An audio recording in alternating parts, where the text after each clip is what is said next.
good morning, everyone. It's Monday. It is November 11th, and it's 8:24 a.m. here in Chicago. I'm leaving for work late today. I don't know what that was about. I was tired. And my alarm, I didn't even hear my alarm, even though my new alarm is kind of quiet. It's not super loud like the alarm sound I chose on my phone. But anyway, I wanted to talk about Keyshawn and Abdullah Mason. I didn't even make a video about them yet. And then I also wanted to say one last thing about Jaron Boots Ennis. Now that I've had more time to let things sink in and think about it. Okay, so I didn't congratulate Keyshawn Davis. Congratulations, Keyshawn. You know, Keyshawn's my boy. I was very happy to see how he performed in that fight. Keyshawn is dramatic, though. Do you guys agree? He's a drama king. Like, he just kind of overdoes shit to me. Like, he just had to go live and get all, like, super detailed in what he's been through and get the likes up. He's such a, like, self-hype man. But I guess that's a good thing, right? That's him better. Not a drama king. He's a self-hype man. Usually people have somebody else as their hype man. He's a hype man for himself. And but that has nothing to do with his boxing skills. He's getting better and better. And I know a lot of people said, you know, well, it ain't like he fought no top elite fighter. Okay, he didn't, but he still stopped him in the second round. I mean, what more do you want? You know, there still leaves room to say maybe he can handle a very top elite fighter. Another thing that Keyshawn did, even though he's my boy, that I wasn't feeling, don't be telling boxing fans don't ask you to fight anyone unless it's Tank Davis. There are plenty of great fighters at the 135 division that you can fight, because it's not like you're super seasoned. You're so seasoned that you shouldn't be in the ring with Kid Austin, or you're so seasoned that you shouldn't be in the ring with Abdullah Mason. You guys are pretty much still on the same level in terms of, you know, level of experience. And I only named two. There are more. There are plenty of great fighters at 135. Plenty. That's a really good division. So, what do you mean, don't nobody ask you to fight anybody unless it's Tank Davis? No, it don't work that way, bruh. And then, you know, the more you talk like that, the more you're bringing attention to the fact that you just assume it's cool not to fight Shakur. You know, who told you that was okay? That's another thing, you know? And I'm not saying I'm pushing for it, but, like, don't get ahead of yourself telling boxing fans what we should zone in on and what we shouldn't zone in on. You probably created people to attack you more if you're only looking for a Tank fight. Like, it doesn't work that way, you know? So that's it.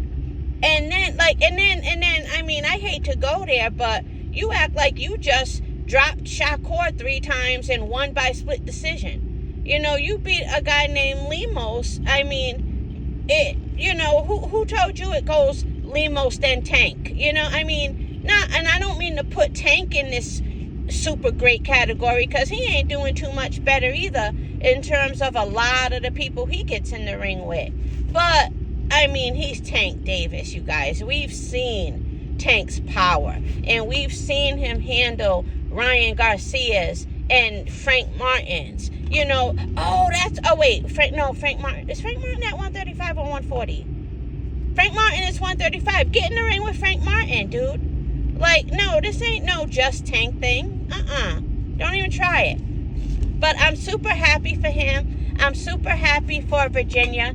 Every time I listen to Virginia people talk, I want to see if they sound like Allen Iverson or Chris Brown. Because to me, Allen Iverson and Chris Brown have really thick Virginia accents. I like that accent. I don't know if those two are from the same region, but some of those Virginia area accents, I really like them. I'm an accent person, in case you haven't noticed.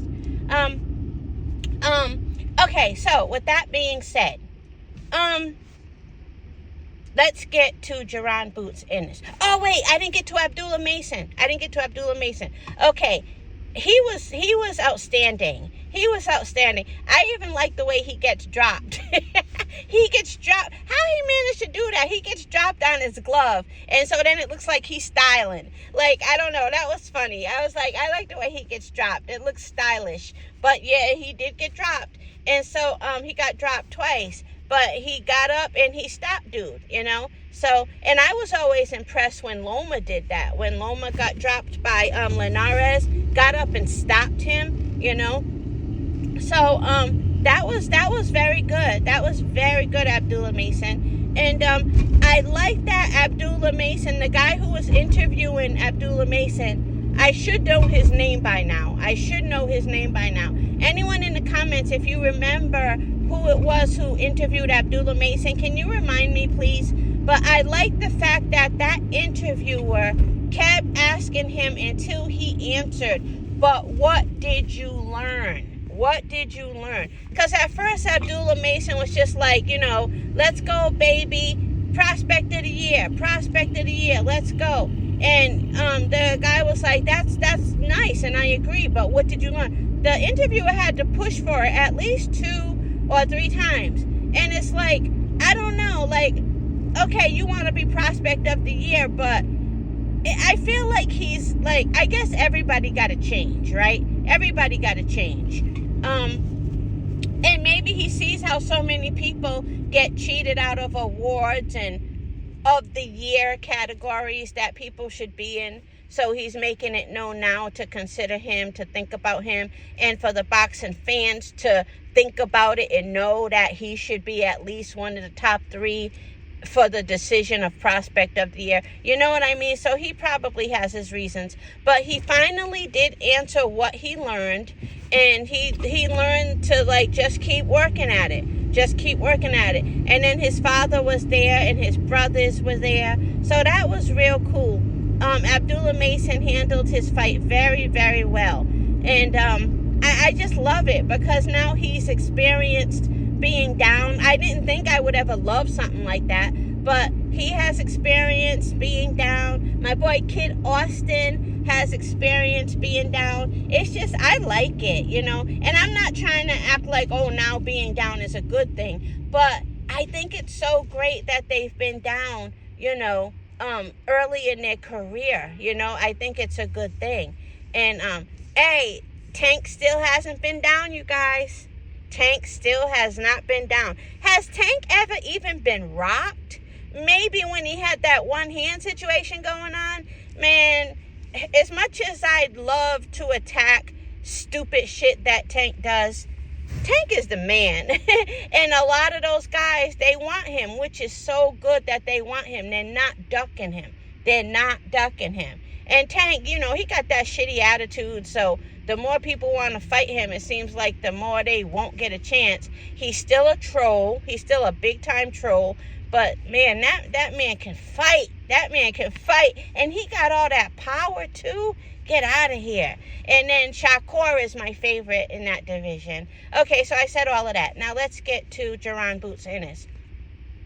Maybe I should not make videos while the fight is happening, like I did on Saturday night with Jaron Boots Ennis. Maybe I should not do that. Or even make a video right after the fight. I'm not like 78 or somebody who's really good at that. I think when I do it, there's a lot of maybe emotion or me being upset that, you know, they lacked in defense. In retrospect, you know, Jaron, he was in the ring with a beast. He was in the ring with a very, very good tactical, great movement. You know, he was in the ring with a really good fighter, Chukajan. And it's like, I was being so hard on Jaron, but he was in there fighting his ass off. Like, the more I think about it, every single round, Jaron was giving us a great, great fight. Everybody has their own way of giving a great fight. you know, when you watch a Bud fight, I love seeing Bud fight. When you watch a Bud fight, he gives it to you only the way Bud can, and it's so enjoyable. When you watch Errol Spence Jr., I love seeing Errol Spence fight. Oh my God. Errol Spence versus Lamont Peterson. Remember that fight? Now, Lamont Peterson is from DC. So you know, I was like really feeling every hit that Lamont Peterson was taking. But I watched that fight so many times. I was so impressed with Errol Spence. And then, you know, watching a Tank fight, like watching all these guys fight, it's just so exciting to see them. I love watching Shakur fight. I don't care what anybody says. I love watching that man fight and watch people try to hit him, you know. I love watching Loma fights even. Like, I like his earlier fights, I think, more. But Loma fights are really good to watch, too, you know. And who else? Who else do I love? Oh, of course, Andrade. You know, Andrade's from my city, so I love watching Andrade fights. We're going to get a Chicago great fighter. You watch. It's coming. Oh, my God. Oh, when Chicago gets one, woo, oh, my God. Oh, my God. I'm going to be the biggest troll, too. I'm going to be nobody better say shit. But, okay, let me get back on topic. So, Jaron Boots Ennis. I think I was too hard on him. I think he did eat left hooks all night, but only he knows what he can handle. I doubt he was in there, you know, getting closer and closer to, you know, a concussion or getting closer and closer to brain damage. Maybe dude just does not hit that hard into Jaron. It was worth it for the sake of just this fight. I don't know. But the thing is, he did give us a really, really good fight. And because of that, because I had to, like, really think back on that war Jaron Boots Ennis was in, maybe I was also very hard on the Rios Alvarado fight about 10 years ago. I'm taking back everything I said about Rios Alvarado. I hated those fights. I hated the Rios Alvarado fight. I just felt like there wasn't great defense in that fight. And maybe I was wrong. I just saw a lot of people landing all night. Everybody landing all night. And I hate that. And I still would never like that style of fight. That's not my style of fight, to keep taking hits like that. But that doesn't mean that I'm, like, not respecting the intellect of the fighter. They know what they're doing. And, you know, they can handle it, obviously. And maybe they just want to give us something great, you know. So I think I was too hard on Jaron. And then I think I saw Jaron look a little stunned. One particular time in that fight. Maybe two. And when I say stunned, nowhere near legs looking weak or wobbly. Nothing like that. Just like a real quick stun. Like, oh, he got me, you know. But it comes with the territory. So I think I was too hard on him, you know.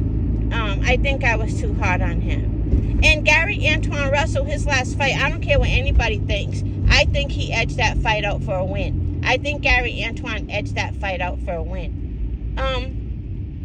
But it was a very good fight. And that guy Gary Antoine fought was very, very skilled. I'm not taking anything away from him. I'm just saying on my scorecard, I did have Gary Antoine edging that fight out for a win. It just wasn't anything near a blowout, you know. It was a very, very, very close fight. So I guess in me saying that, then I guess it could go to, what was his name? Paro? I forgot. I guess it could go to him if it was very, very close, right? Oh well.